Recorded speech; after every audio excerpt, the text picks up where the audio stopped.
So we're going to create the general fog first. So I'm going to drop down a box.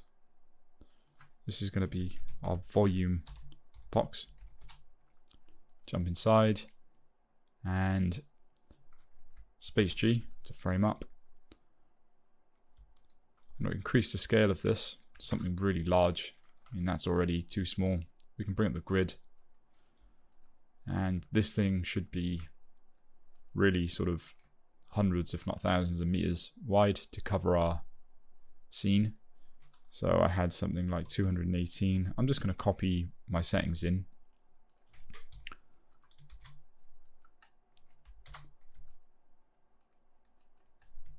So all it is a box, just rotated and scaled up to a really huge size. What we're going to do then is take a volume SOP and convert this box to a volume. And nothing appears, so we need to set the initial value to 1. That gives us that. We're going to change the uniform sampling divisions to 150.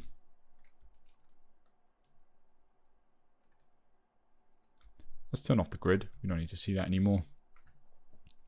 So we have a volume, but it's solid. And it's really thick. There's no noise in it. There's no breakup. So the way we break this up is by dropping down a volume VOP.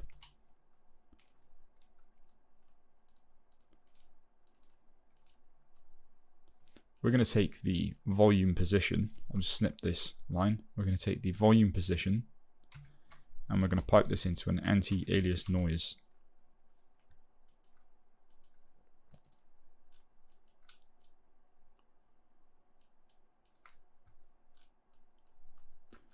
Let's pipe this anti-alias noise into the output. A view from above, so we've got some noise breakup in there. I'm going to copy this parameter over to Y and Z. Oops, paste relative reference. So whenever I update X, these will update as well with it. So I'm going to put a value in like that. The amplitude I'm going to bring down to 0.205. So I'm just sliding around with this until I get sort of a result that I like. Roughness, put that up to 0.9. Something around there, and drop the octaves. There you go. So that's not looking too bad, but we can do better than this. Let's drop down a ramp parameter. Let's drop that by here. We're going to change the ramp type to a spline ramp so we can control the opacity of this volume. And you'll see right now this does nothing. And that's because this ramp parameter creates a channel up here that we can mess around with. So we can sort of scale this and decrease the volume density to something around there. That's looking all right.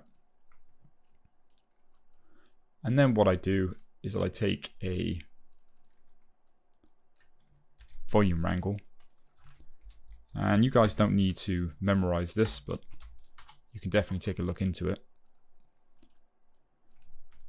And what we're going to do is we're going to fade out the top and the bottom, and the middle section of the volume will leave sort of a thicker density. So you guys can copy this information in. I'm going to hit this little icon here. That creates a ramp. And then I'm going to fade out the bottom. So that's nothing. Fade out the top, which is nothing. And then the middle, we want density right in the middle. And the really cool thing about this volume wrangle is that you can just copy this into your other scenes. So you don't necessarily need to memorize it.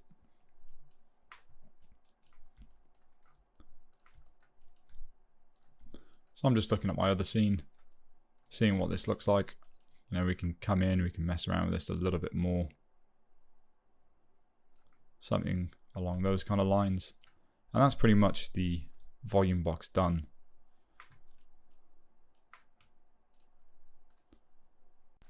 So we've created our sort of generic volume box. Let's move on and create the cloud. So I'll drop down a geometry node. We'll call this cloud 1. Hop inside. We're going to drop down a sphere.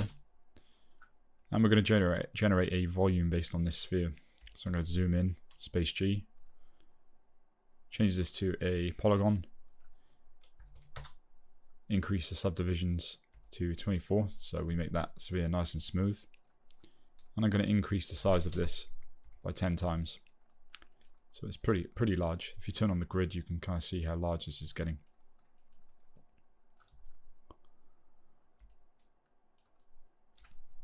After this, what I did is I dropped down a transform SOP and scaled this sphere, sort of squished it around a little bit. Scale that up to something like there. And I'm just going to squish it down like that. We're going to drop down a mounting SOP to break up the surface. I think I'll change my octaves to something like 4. We don't need as much detail. I'm going to change the height to around 30. And we can just slide around with the element scale here. So we start to smooth that out a little bit. Something around there. Let's pipe this into a cloud SOP. And this is similar to the volume SOP, but specifically designed to create a cloud type look. So let's pipe that in. And now we've created a volume SDF from our geometry here, which is cool.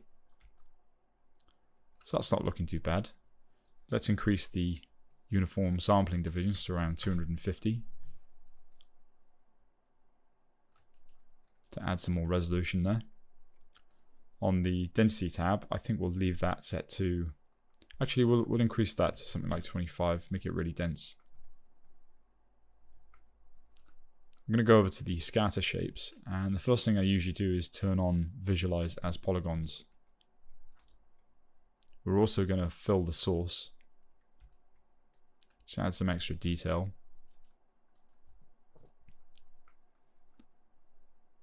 I think I'll increase these spheres to something larger, around 1, like that. That's looking pretty interesting.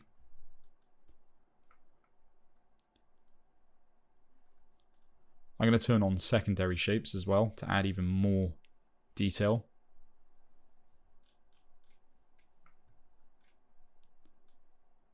I'm going to turn up the shape size to around 0.98 to make those smaller secondary shapes larger. And I'll let you guys have a play around with these other settings, but that's more or less it for what I do with the cloud shapes. So we can turn off this visualize as polygons. So that's already created a nice silhouette there. We're going to move over to the flatten tab, enable it, and we're just going to flatten the bottom of this cloud so it's not so spherical. So I'm going to take the bottom scale and I'm going to slide it upwards to something around 2.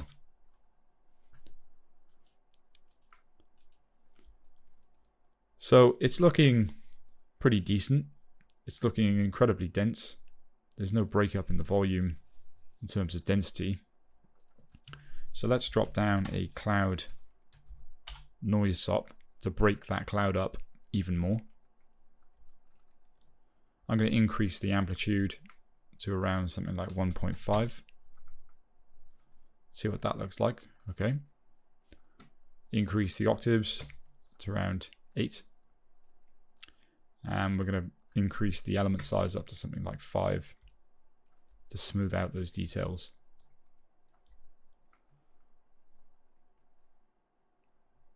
You can mess around with the offset in here as well. I think I went with something like that. You can also copy this parameter and paste it in here if you need to. So that automatically updates.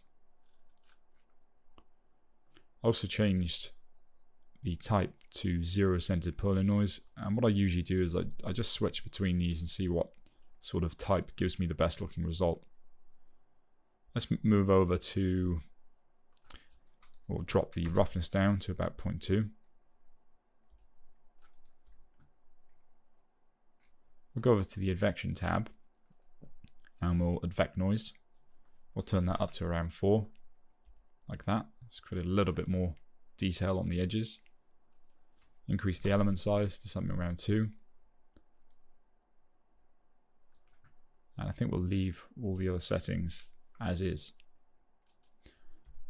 Okay, so the overall silhouette is looking pretty decent. Now we need to just mess around with the density, just like we did with the volume box we created. So I'm going to drop down a volume VOP, and similarly to the volume box, we'll snip this line and we're going to take the position of the volume and we're going to pipe that into a turbulent noise this time instead of a anti-alias noise. And you could use an anti-alias noise in this case, but I found turbulent noise looked a little bit better in this situation. So let's pipe this noise into the density slot. That gives us this look. So we have too much frequency there. The details are too small, so let's make them larger. I'm going to copy the parameters here so I don't have to keep changing it. And I'm going to drop this down to about 0.02 to make that noise larger. Let's drop the amplitude down to about 0.5. Increase that roughness a little bit and just whack that turbulence up. Just add a little bit more variation. So from this point, I took a ramp parameter, changed it to a spline just like we did with the volume box, and as always we can't change the spline here, we need to change it on the upper level here. So we can just add in just a little bit of a curve there to add a little bit more interest. You can see that's sort of helping out the silhouette a little bit and the edge.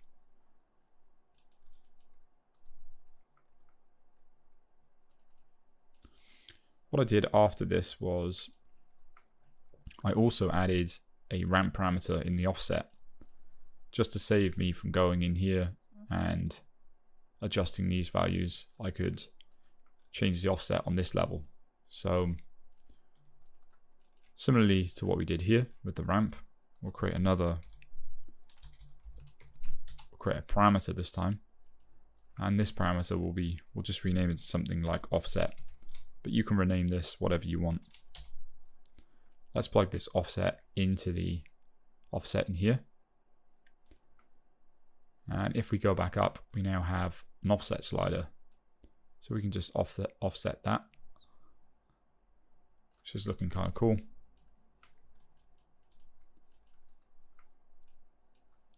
We can also come in, and if we needed to increase the density, we could add a multiply constant to multiply the current density. Could whack that up to something like 20.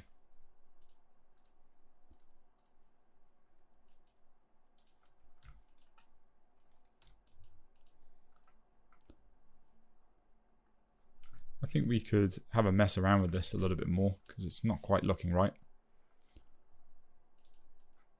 Just taking a look over my settings.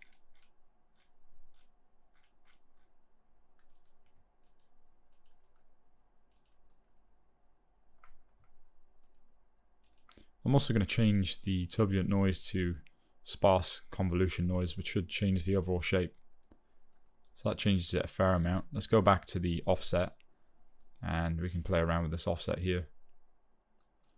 So that's creating some interesting patterns there. I think the offset that I went with was something really random, like 35,444.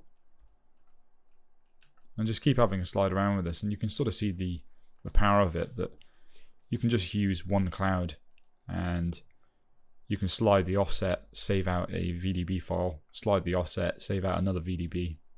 So it's nice and efficient.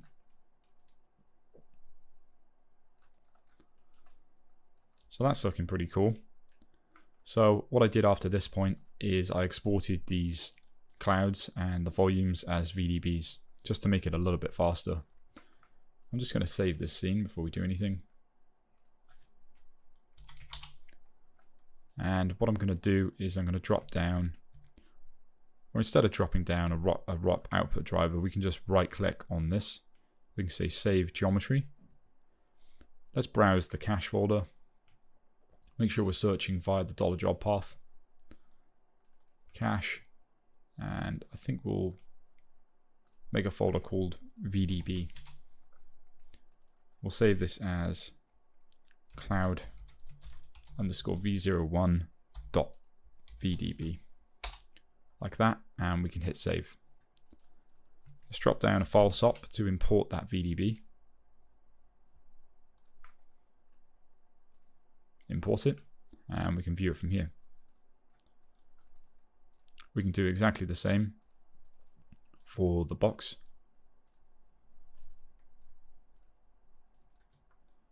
Right click, save geometry, and same folder.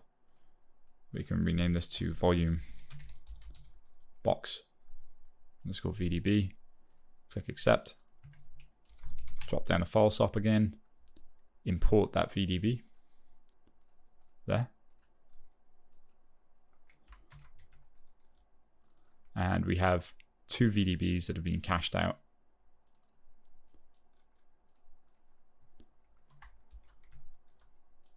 Like so. It looks like that one didn't get cached out properly, I don't think. Let's view it.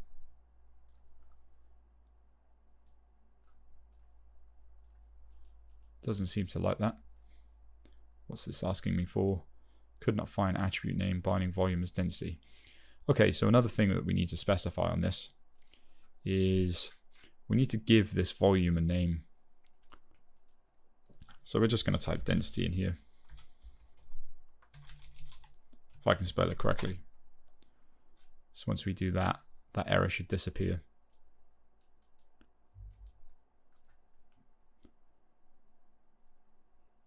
So let's write that out once again. So save geometry. Make sure we're selecting the right file, and we'll click save. Overwrite it. View this file.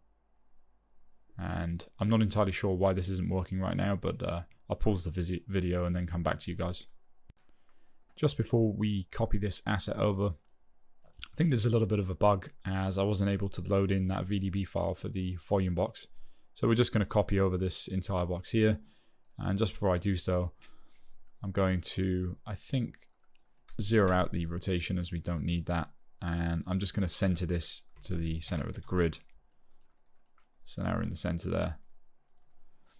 You can also just see what that rotation was doing. Yeah, maybe we needed that little bit of rotation there. You can also come in and change the offset. And if you needed to, you could add a parameter in the offset so you don't have to dive into this level. So let's just offset that a little bit. Something around there is fine. Let's copy this box over. I'm just going to paste it into our scene, which is there. You can have a slide around with the height here. Something around there. I think that looks fine. You can kind of see that we're seeing some artifacting from these subdivisions. So you could up this to something like 200, and that should disappear.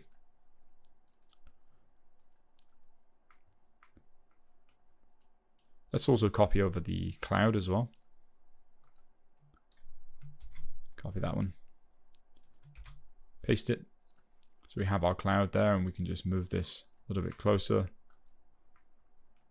Increase the scale of it. And then we can just start to position these clouds in the correct spots. So what we're going to do now is set up our volume materials, and this step is really nice and quick. We're going to turn off the cloud one. We're going to drop down a material network, and we'll call this material network volumes underscore materials. Hop inside. We're going to drop down an RS volume. Rename this to something like volume box. And we're going to plug this volume box into a redshift material, just like we did with our trees. And this step is very, very important. If you try to apply this volume box to the volume, it's not going to work. You need to make sure this is plugged into the redshift material. But one thing we need to change here is we need to plug this into the volume, not into the surface.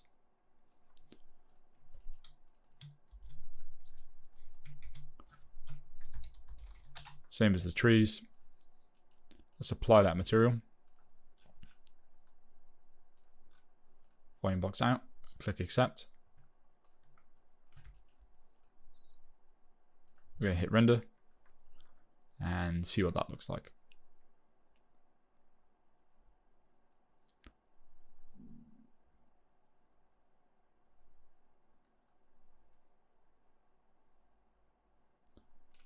Let's calculate a fair chunk now. And you'll notice nothing renders. And that's because we need to adjust a setting on the light. And this is absolutely essential for getting volumes to show up in a render. If you have 0 on for contribution scale, it won't render. So you need to make sure the contribution scale on every light is set to 1. And now we're getting that volume through.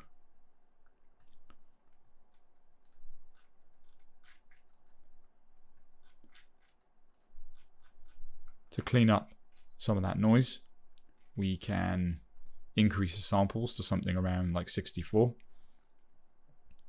But I wouldn't go too much higher than that. I think anything between probably 32 and maybe 256 should be fine. The rest you can clean up using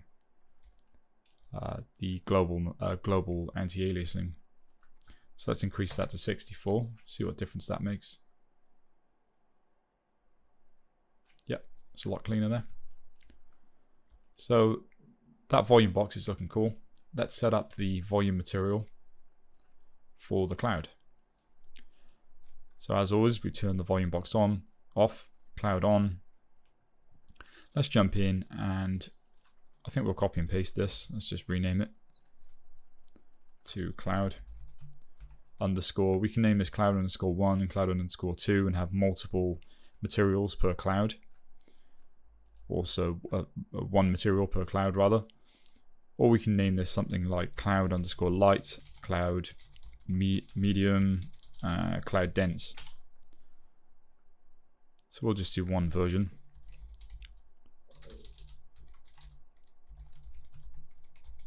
Cloud dense out. Let's apply that material. Cloud dense out. And we're going to see what we get.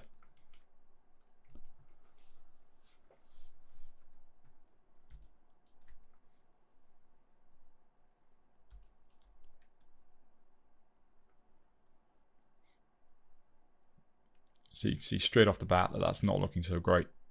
So what we're going to do is we're going to go in and we're going to mess with the scatter coefficient and the absorption coefficient.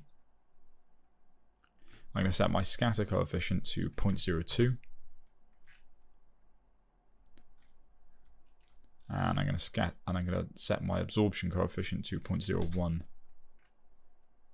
Let's see what that looks like. So that's looking a lot more natural there. I'm going to wait for that to render.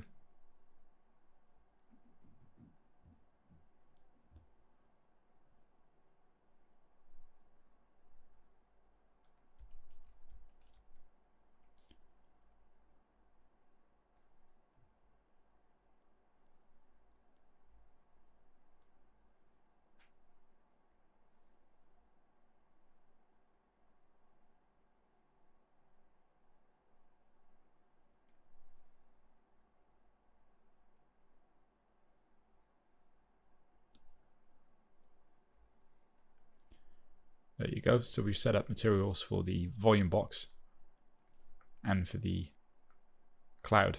So now we can turn on both and we can do a render. So what I did after this was I just copied this cloud. I pasted it about 4 times over. I changed the offset on each of the clouds. So I just went in. You can change the offset on the cloud noise, or you can change the offset on the volume VOP. Here, change that to a random number, and you can just start placing these volumes around the scene. I think probably the most important volume that I'm placed was just behind this baobab tree, just to give it a little bit of contrast to make it stand out a little bit more. So that was probably the most important one, moving this cloud just to behind here, just to make it stand out. And you can do some pretty amazing things with volumes. Like they add so much context to the scene, and they can really help make assets stand out. So I'm going to leave you guys with my scene, so you're able to go in and see sort of where I place those clouds.